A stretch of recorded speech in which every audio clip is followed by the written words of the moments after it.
رب العالمين الذي أرسل رسوله بالهدى ودين الحق ليظهره على الدين كله وكفى بالله شهيدا أشهد أن لا إله إلا الله وحده لا شريك له وأشهد أن محمدا عبده ورسوله اللهم صل على سيدنا محمد وعلى آله وصحبه وسلم أجمعين يا أيها الذين آمنوا اتقوا الله حق تقاته ولا تموتن إلا وأنتم مسلمون رب اشرح لي صدري ويسر لي أمري واحلل عقدة من لساني يفقهوا قولي أعوذ بالله من الشيطان الرجيم بسم الله الرحمن الرحيم واستعينوا بالصبر والصلاة إن الله مع الصابرين. Amma ba'du. Sidang Jumat yang dirahmati Allah, sebelumnya kami mohon bantuan jamaah yang di sisi selatan utara ya. Tolong membantu adik-adiknya supaya tenang. Bapak-bapak yang di luar mohon adik-adik dibantu untuk tenang. Setelah sholat Jumat baru boleh main lagi. Terima kasih. Hadirin sidang Jumat yang dirahmati Allah, suatu saat petinju legendaris dunia Muhammad Ali ditanya oleh seorang penggemarnya, seorang bocah, ditanya, kalau kamu nanti sudah pensiun dari tinju, kamu mau apa? Karena biasanya petinju itu, atlet itu usia 30, paling tidak 35 sudah pensiun. Sepak bola atau apa, paling banter ada yang sampai usia 39 tahun. Pemain sepak bola atau tinju. Kalau tinju mungkin sampai 33-35. Setelah itu sudah pensiun. Yaitu ditanya oleh seorang penggemar, kalau kamu nanti sudah pensiun dari tinju, apa yang mau kau lakukan? Sebuah pertanyaan yang polos dan sangat wajar. Kemudian Muhammad Ali ini punya visi yang sangat luar biasa menurut saya. Mungkin ada sebagian jamaah yang sudah tahu, mungkin ada yang belum. Dia menjawab begini, saya sudah sering berpikir tentang itu dan sekarang saya sudah menemukan jawabannya. Saat ini saya sedang bersiap untuk bertemu Tuhan dan aku akan hidup selama-lamanya. Jadi kalau aku nanti pensiun nanti, kata Ali, aku akan bersiap-siap akan bertemu Tuhan dan aku akan hidup selama-lamanya. Kamu mau tahu berapa lama itu? Aku bantu jelaskan, kata Ali. Kalau kamu ke sebuah gurun pasir atau ke pantai, ambillah sebutir pasir, sebutir saja, seolah-olah kamu pegang pasir itu, sebutir itu, pegang begini, kamu diam sampai 1000 tahun namanya.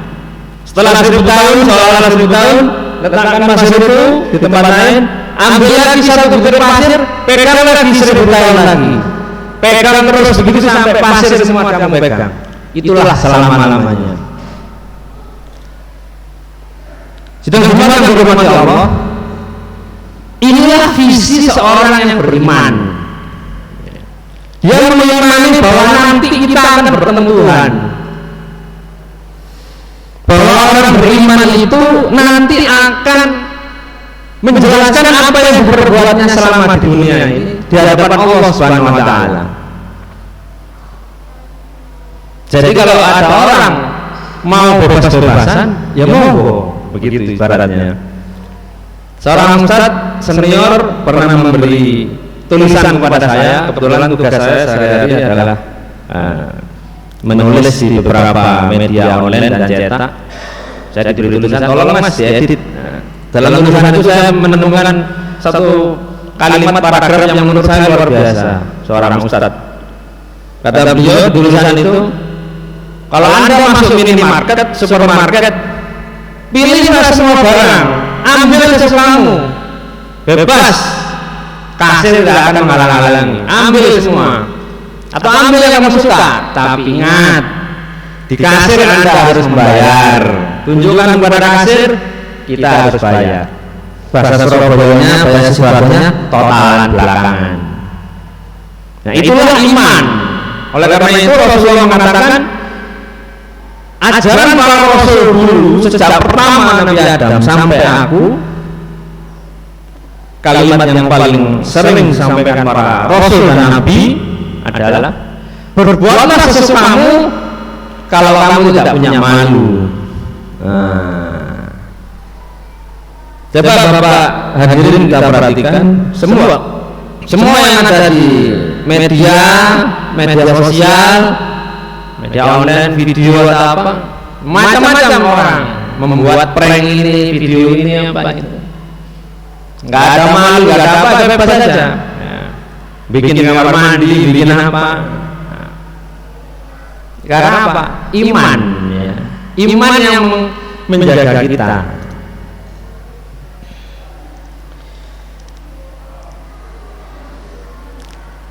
Pada perang dunia kedua, saat itu yang menjadi dua blok besar adalah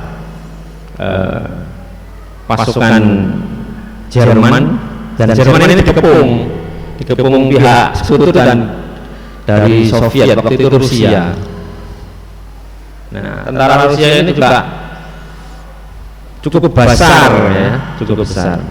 Nah, karena itu dia harus menghadang tentara Jerman yang terkenal dengan panser dan tanknya. Tapi tentara Rusia ini juga takut juga karena tentara Jerman ini dikenal tanknya yang sangat ganas. Maka ditempatkan tentara-tentara yang menghadang tank-tank dan panser Jerman. Nah, beberapa tentara Soviet saat itu pikir keras, ini kalau kayak di garis depan, saya mati duluan, mending saya lari aja. Kenapa? Nah, inilah celakanya orang tidak beriman. Kata mereka dalam sebuah buku sejarah disebutkan, saya mati sebagai pahlawan atau mati sebagai pengecut tidak ada bedanya. Karena apa? Saya nggak percaya Tuhan, nggak ada percaya akhirat, tidak ada iman bagi mereka. Mati pengecut, mati pemberani, nggak ada bedanya. Nah, inilah sangat berbeda dengan orang beriman. Karena itu bapak-bapak kita, kakek-kakek kita dulu waktu perjuangan merdeka atau mati, itu adalah lanjutannya, mati syahid maksudnya. Ya. Kalau menang yang merdeka, kalau kalah yang mati syahid, langsung surga. Nah, kita sering baca surat Yasin, tokoh yang dibunuh di dalam surat Yasin itu langsung disebutkan masuk surga. Inilah sebuah gambaran betapa berharganya iman. Nah, iman itu yang pertama kali kita definisikan adalah iman adalah pendaftaran. Ya. Saya kuliah daftar di Universitas Airlangga misalnya, diterima, alhamdulillah saya masuk. Saya kuliah, ada tugas saya kerjakan dengan baik, dapat nilai, lulus baik. Tapi bisa saja ada orang itu nyelundup masuk ke kelas, ya, nggak daftar, nggak apa, masuk ke kelas, ikut ujian, ikut ini, ikut itu, lalu minta nilai ke rektor, ke dekan, mustahil diberi, ya, mustahil. Daftar dari mana anda? Nggak ada nama anda di sini. Saya ikut bersih kampus, saya ikut ujian, ikut kelas, ikut ini, ikut itu. Ya. Karena ada pertanyaan, ini orang ini baik, membantu tetangga, membantu manusia, membersihkan lingkungan, tapi tidak beriman pada Allah Subhanahu Wa Taala. Masa tidak diterima sebagai hambanya? Masa amalnya tidak diterima? Masa tidak masuk surga? Beberapa bulan yang lalu saya memperhatikan ada video sebenarnya ini video lama atau acara TV lama di sebuah TV swasta, ada 2 bule asal Prancis yang sudah 10 tahun tinggal di Bali. Mereka sering bersih-bersih pantai di Bali, banyak plastik, banyak botol, kotor sekali. Kemudian mereka berdua punya kesimpulan bahwa sumber kotornya laut pantai itu adalah sungai. Kemudian mereka bersih-bersih sungai. Nama organisasinya Mix Exchange. Mereka keturunan Prancis yang sudah lama tinggal di Bali, adik kakak. Kemudian mereka membuat sensasi yang cukup mencengangkan Indonesia dan dunia. Mereka naik perahu dari botol yang dirakit, botol bekas dirakit jadi kayak perahu kecil, masing-masing satu, menyusuri sungai paling kotor sedunia. Salah satu sungai terkotor dunia. Di situ disebutkan Sungai Citarum. Dari Bandung, dari atas itu turun sampai ke Bekasi. Kalau Bapak Google itu sungai yang paling kotor dunia, salah satunya Citarum itu. Mereka mengarungi itu pakai perahu dari botol itu selama beberapa hari, menunjukkan pada dunia, ayo bersih-bersih sungai. Nah itu sampai Bapak Presiden dan seluruh menteri mengundang mereka berdua untuk memulai gerakan bersih-bersih sungai dari plastik dan dari botol. Nah, pertanyaannya bagi kita, apakah mereka tidak dapat pahala membersihkan sungai? Mereka bukan orang Indonesia, bersih-bersih kali yang paling kotor dunia yang berada di Indonesia. Nah, pertanyaan kita kemudian, nah apakah Anda beriman pada Tuhan? Tuhan yang sebenar-benarnya, yang punya pahala. Kalau Anda tidak mendaftar, tidak beriman, ya di dunia dapat nama, di dunia dapat dunia, mungkin dapat penghargaan, mungkin dapat uang, dapat sponsor, dapat pengakuan. Allah Maha Adil. Jadi orang-orang kafir itu dibalas kebaikannya di dunia saja, tapi di akhirat tidak dapat apa-apa. Kenapa? Wong dia nggak daftar, dia nggak minta juga, nggak minta pahala.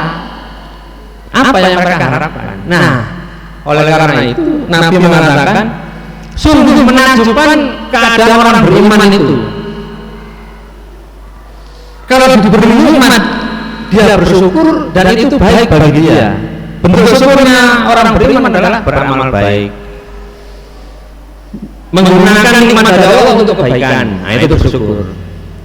Kalau dia mendapat kesusahan, kesulitan, dia bersabar, dan itu baik juga baginya. Nah, bersabar itu artinya menjalani kehidupan dengan tetap berusaha dan berharap kepada Allah. Semoga kesulitannya ini menjadi penghapus dosa. Dalam sebuah hadis disebutkan, seorang mukmin, orang beriman itu kena duri saja menghapus dosa-dosanya. Apalagi penyakit sebesar corona dan sebagainya. Kalau ikhlas, tabah, terus berusaha, tidak mengeluh, tidak menghina Tuhan, tidak menghujat, bahkan berburuk sangka kepada Allah, insya Allah itu hapus semua dosanya. Karena begitu kita istighfar bisa setiap hari 100 kali seperti Nabi, tapi dengan sakitnya kita, musibah yang kita alami itu menghapus dosa. Itulah keutamaan orang beriman. Dan betapa ruginya orang-orang yang tidak beriman itu. Kalau ada orang ditahan aparat hukum karena kasus, biasanya nyoba menyogok, menebus, bayar berapa bisa keluar, bayar berapa bisa dikurangi hukumannya. Itu kan nebus istilahnya. Tempel sana, tempel sini. Di akhirat juga ada usaha seperti itu. Allah gambarkan di surat Ali Imran ayat ke-91. Nah ini betapa mahal imannya itu dan tak ternilai. Oke, bertemu lagi. Khotib mimbar, khotib Jumat di mimbar selalu ngomong nikmat iman, nikmat Islam. Betapa besar, inilah besarnya. Silakan cek Ali Imran ayat 91. Artinya sungguh orang-orang kafir dan mati dalam kekafiran tidak akan diterima tebusan. Nah, orang kafir itu kan tidak mendapat pahala, berarti tempatnya dapat siksa. Seandainya dia bisa menebus agar tidak dapat siksa itu, menyimpan, mereka berusaha, biayanya diberikan dari seorang di antara mereka, yaitu orang-orang kafir, berupa emas sepenuh bumi. emas seberat bumi. Kalau nggak salah sekarang 600.000 berapa harga emas per gramnya. Kita nggak bayangkan 1 kilo aja berapa itu. Ini sebesar bumi ditebuskan kepada Allah supaya nggak disiksa, tidak diterima. Mereka itulah orang-orang yang mendapat azab yang pedih dan tidak mau menolong. Nah, poin pertama tadi, iman adalah pendaftaran. Dan inilah harga iman itu. Yang kedua, iman adalah kontrol diri. Orang kalau punya iman mau berbuat sesuatu pikir-pikir. Ya. Ini halal, ini haram, baik, buruk. Mau ngomong juga begitu. Karena itu Imam Bukhari dalam kitabnya bab pertama disebut al-ilmu qoblal qaul wal amal. Harus punya ilmu dulu, harus paham dulu sebelum ngomong, sebelum berbuat. Nah, mau pakai ponsel, ya ini gimana caranya ngecas, bagaimana menghidupkan, mematikan, ngirim pesan dan segala macam. Ada ilmunya, apalagi ngomong dan beramal. Maka iman itu adalah kontrol diri. Ya. Ada guyonan di internet, masa malu sama bagian belakang tubuh kita. Kalau mau kentut aja lihat ada orang enggak, bunyi enggak. Nah, gitu. Kalau ngomong juga gitu, lihat situasinya apa. Jadi jangan asal ngomong. Bisa jadi nanti melukai orang. Nah, iman itu kontrol diri. Yang ketiga, iman itu adalah kepedulian. Sedang umat yang berhormat Allah, orang yang peduli pada kesusahan orang lain, peduli dengan penderitaan orang lain, apalagi seperti krisis seperti sekarang, adalah bukti orang beriman. Masjid kurang bersih, peduli. Lingkungan kurang bersih, peduli. Tetangga sakit, tetangga ini itu peduli. Teman sakit, nah itulah adalah keimanan. Karena itu bukan orang yang beriman kata Nabi kalau tidak peduli pada kesusahan saudara dan tetangganya. Demikian yang pertama yang saya sampaikan. Aku lupa dan saya astagfirullahaladzim wa lakum.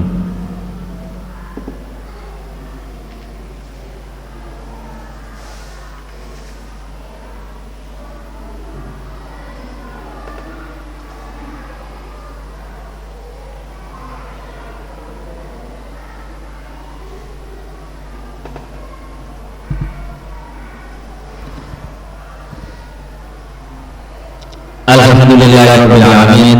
Hamdan katsiran kama amar. Asyhadu an la ilaha illallah wahdahu la syarika lah wa asyhadu anna Muhammadan abduhu wa rasuluh. Allahumma shalli ala sayyidina Muhammad wa ala alihi wa sahbihi wa sallam ajma'in.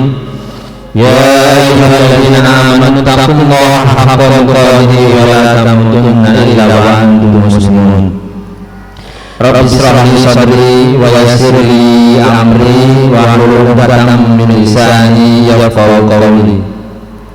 A'udzu billahi minasy syaithanir rajim. Bismillahirrahmanirrahim.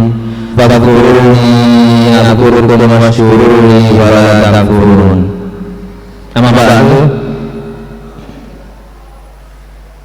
Suatu hari sahabat Nabi bernama Abdullah bin Rawahah bertugas. Dia punya tugas mengambil jizyah, semacam pajak kepada orang-orang non-muslim di Madinah. Saat itu jizyah itu bisa berupa bahan pokok seperti kurma atau hewan ternak. Nah, Abdullah bin Rawahah ini sangat teliti. Nah, ibarat petugas pajak begitu ya.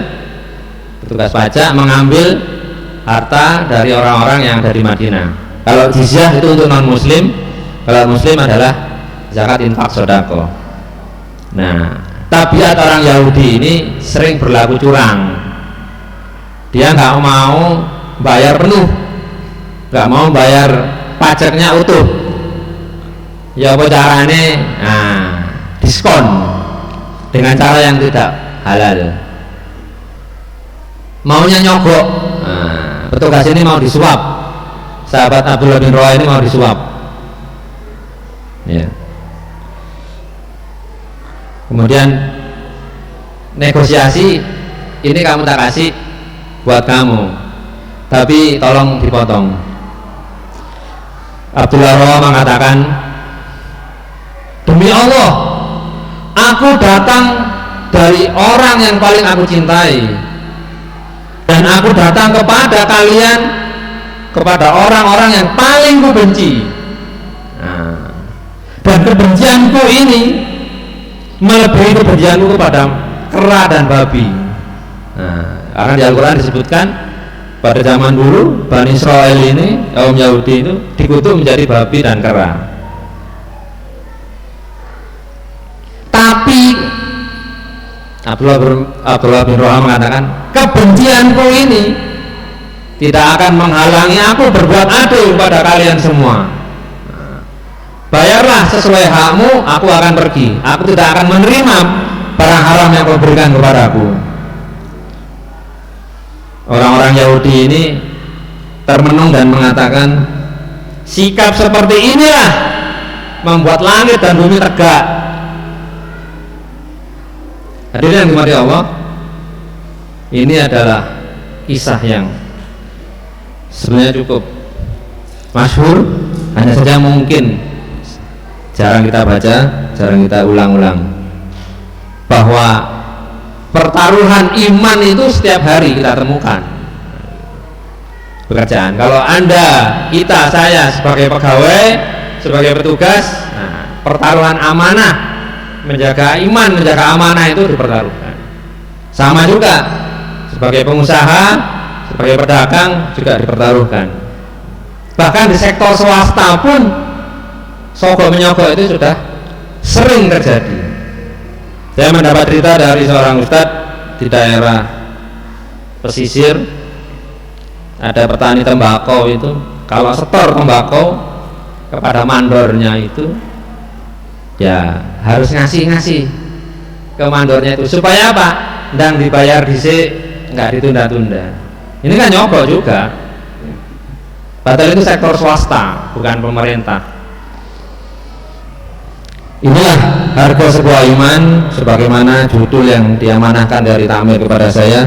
Mudah-mudahan saya sebagai pribadi mendapat nasihat dari saya pribadi, bagi keluarga saya, dan juga bagi jamaah semua dan pada keluarga masing-masing. Kita berdoa kepada Allah Subhanahu wa taala agar Allah memperkuat iman kita, mengokohkan iman kita di tengah kesulitan-kesulitan ini, sehingga kita tetap melalui kehidupan ini dengan rasa syukur dan penuh rasa sabar. Kita berdoa kepada Allah Subhanahu wa taala agar kita diberi kekuatan iman hingga akhir hayat nanti. A'udzubillahi minasyaitonir rajim. Bismillahirrahmanirrahim. Allahumma shalli ala sayyidina Muhammad wa ala ali sayyidina Muhammad walhamdulillahirabbil alamin. Rabbana zalamna anfusana wa illam taghfir lana wa tarhamna lanakunanna minal khasirin. Ya Rabbana lakal hamdu kama yanbaghi li jalali wajhika 'azimi sultanik. Allahumma ighfir lil mu'minina wal mu'minat wal muslimina wal muslimat al ahya'u min wal amwat. Innallaha samii'un qaribun mujibud da'wati qadil hajat. Rabbana hab lana min azwajina wa dhurriyyatina qurrata a'yunin waj'alna lil muttaqina imama. Allahumma la tada' lana damban illa ghafartah wa la hamman illa farajtah wa la daynan illa qadaitah wa la hajatan min hawaiji dunya wal akhirah illa qadaitah ya arhamar rahimin. Rabbana la tuzigh qulubana ba'da idh hadaitana wa hab lana min ladunka rahmah innaka antal wahhab. Allahumma inna nas'aluka salamatan fid din wa afiyatan fil jasad wa ziyadatan fil ilmi wa barakatan fil rizqi wa taubatan qabla al-maut wa rahmatan indal maut wa maghfiratan ba'da al-maut. Rabbana faghfir lana dhunubana wa kaffir 'anna sayyi'atina wa tawaffana ma'al abrar. Rabbana afrigh 'alaina sabra wa tsabbit aqdamana wansurna 'alal qaumil kafirin. Rabbana ighfir lana wa liwalidina warhamhuma kama rabbayani shaghira. Rabbana taqabbal minna innaka antas samiul 'alim wa tub 'alaina innaka antat tawwabur rahim. Rabbana atina fid dunya hasanah wa fil akhirati hasanah wa qina adzabannar. Subhana rabbika rabbil izzati amma yasifun wa salamun alal mursalin walhamdulillahi rabbil alamin. Aqimus shalah.